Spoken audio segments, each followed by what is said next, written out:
Bismillahirrahmanirrahim. Today our topic is average atomic mass.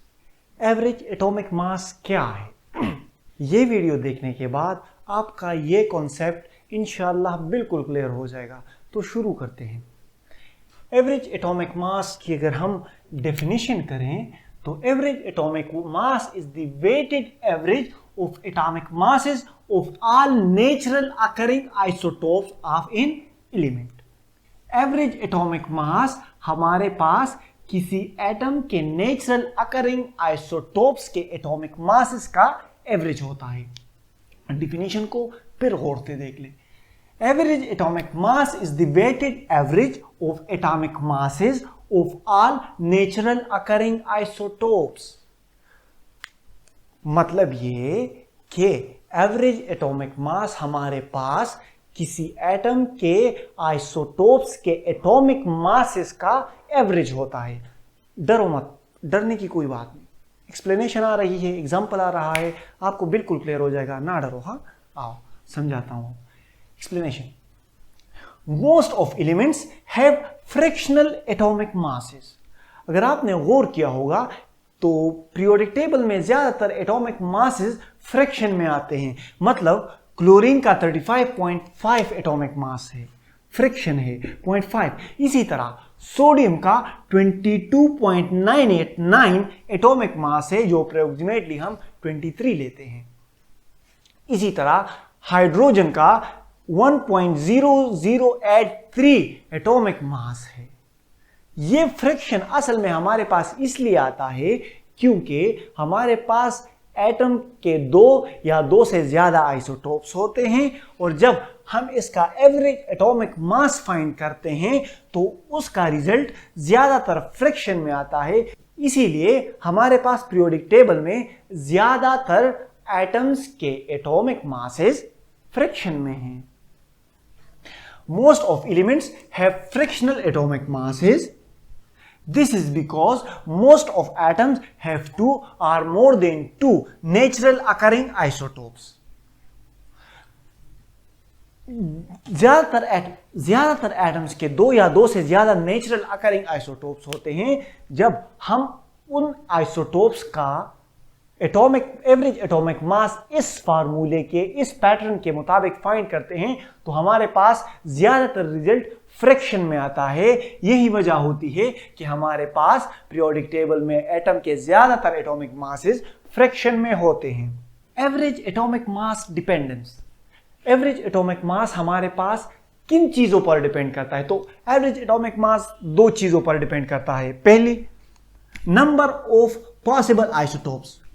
उस atoms के possible natural occurring isotopes कितने होंगे, और एंड देयर परसेंटेज एबंडेंस, और वो कितने मिकदार में प्रेजेंट होंगे। एवरेज एटॉमिक मास हमारे पास दो चीजों पर डिपेंड करता है।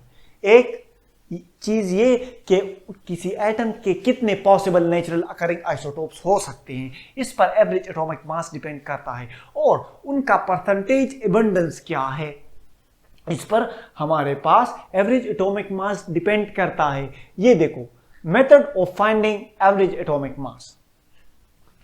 हम एवरेज एटॉमिक मास को इस तरह फाइंड करेंगे कि atomic mass of first isotopes multiplied by its percentage abundance divide by 100 plus atomic mass of second isotope multiply by its percentage abundance divided by 100 plus अगर उसका तीसरा आइसोटोप्स हो तो atomic mass of third isotopes multiply by its percentage abundance divide by 100 and so on। उसके जितने भी isotopes होंगे तो हम उनको मतलब इस तरह लिखेंगे। एग्जाम्पल दे देता हूं, आपको बिल्कुल क्लियर हो जाएगा। एटॉमिक क्लोरीन की एग्जाम्पल दे देता हूं मैं आपको। क्लोरीन के दो आइसोटोप्स हैं, Cl35। दो आइसोटोप्स हैं इसके, एक है Cl35 और दूसरा है Cl37। ये दो आइसोटोप्स हैं क्लोरीन के। Cl35 की परसेंटेज एबंडेंस 75% है, जबकि Cl37 की परसेंटेज एबंडेंस 25% है। क्लोरीन के हमारे पास दो आइसोटोप्स हैं, Cl35, Cl37।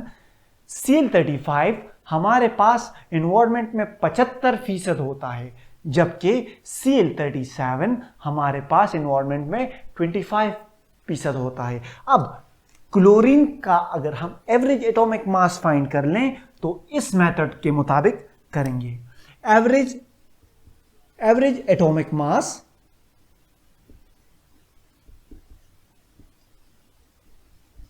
of chlorine is equals to atomic mass of first isotope 35 multiplied by its percentage abundance 75% divided by 100 plus atomic mass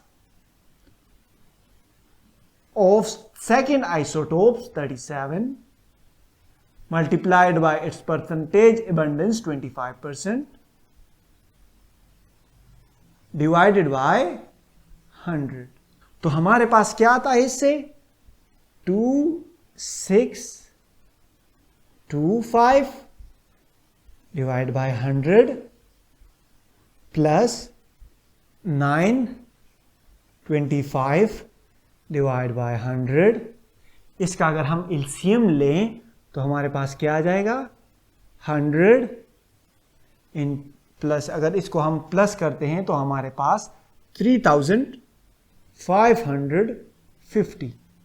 ये हमारे पास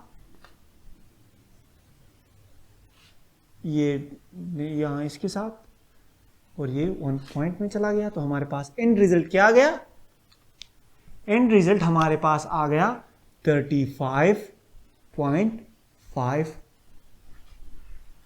तो क्लोरीन का 35.5 क्या है, ये एवरेज एटॉमिक मास है। एवरेज एटॉमिक मास हमने किस तरह फाइंड किया, atomic mass of first isotope multiply by percentage abundance divide by 100 plus atomic mass of second isotope multiply by its percentage abundance divide by 100। तो इसका क्या आ गया 35 multiply by 75 is equal to 2625 इससे आता है, और इसको अगर हम इसमें मल्टीप्लाई कर लें तो 925 आता है। फिर इन दोनों का हमने एलसीएम ले लिया, 100 इज एलसीएम ले लिया हमने इनका, और इन दोनों के एडिशन से हमारे पास 3550 आ गया। फिर ये जीरो के साथ कैंसिल हो गया, और ये 10 को अगर हम 355 पर डिवाइड कर लें तो हमारे पास 35.5 आंसर आता है। तो ये 35.5 क्या है हमारे पास, 35.5 is the average atomic mass. खुलासा मैं आपको करके देता हूं, average atomic mass is the weighted average of atomic masses of all the natural occurring isotopes of an element। Average atomic mass हमारे पास किसी एटम के आइसोटोप्स के एटॉमिक मासेस का एवरेज होता है, और तरीका ये है, इस तरीके से हम इसे फाइंड करते हैं।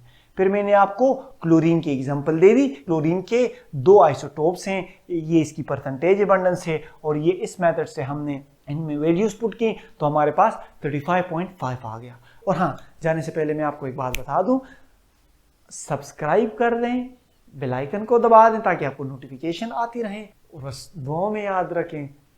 Thank you so much for your time. That's it for today. Allah हाफिज। मिलते हैं नेक्स्ट वीडियो में।